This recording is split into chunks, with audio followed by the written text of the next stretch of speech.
I'm Kim Richard Lagrosa. I'm a nurse by profession at nag-work ako for 3 years as a nurse and 1 taon as medical representative.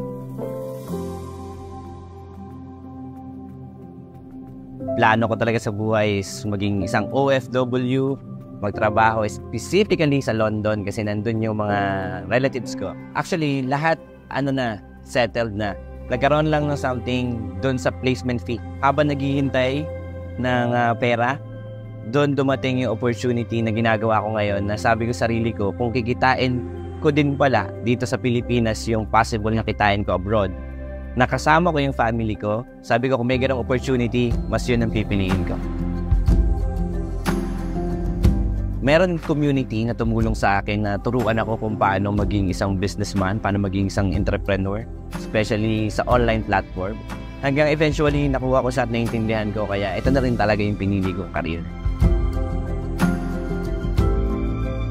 Ang pinaka number 1 or top priority ko talaga sa goals ko is the family. Kung meron lang din talagang opportunity na makapagbigay sa akin ng magandang buhay, magkaroon ng bahay, magkaroon ng kotse, magkaroon ng savings, kasama ko yung family ko, yun yung pinaka gusto ko. Kasi para sa akin, ang mga bagay na hindi kayang bayaran ng pera is yung mga moment na anytime pwede mong yakapin yung asawa mo, umattend ka ng graduation ng anak mo, mayatid mo sila sa school, mag-guide mo sila habang lumalaki, makasabay mo sila habang kumakain. Yun yung mga bagay na hindi kaya ipagpalit sa pera. Kaya sabi ko sa sarili ko, kung mapapagsabay ko siya dito sa opportunity na meron ako, yun yung pinaka the best na pwedeng mangyari. Because of this business, nagkaroon ako ng mga sasakyan, nagkaroon ako ng mga travels, and most of it are free.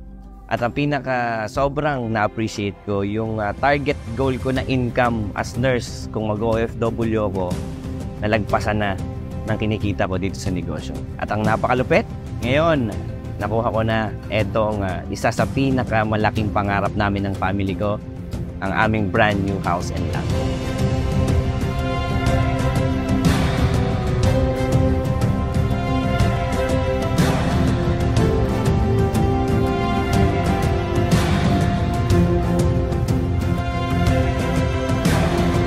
More than material things, priceless yung ngiti ng nakikita ko sa mga anak ko, nakikita ko ngiti sa asawa ko.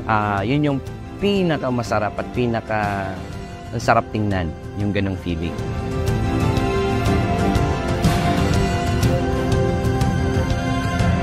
Sa mga kapanood ng video na to, especially sa mga OFW, ang ma-advise ko lang, buksan mo ang puso at isip mo. Yung plano mo, sigurado ako na mas malaki ang planong ibibigay sa iyo ng Diyos.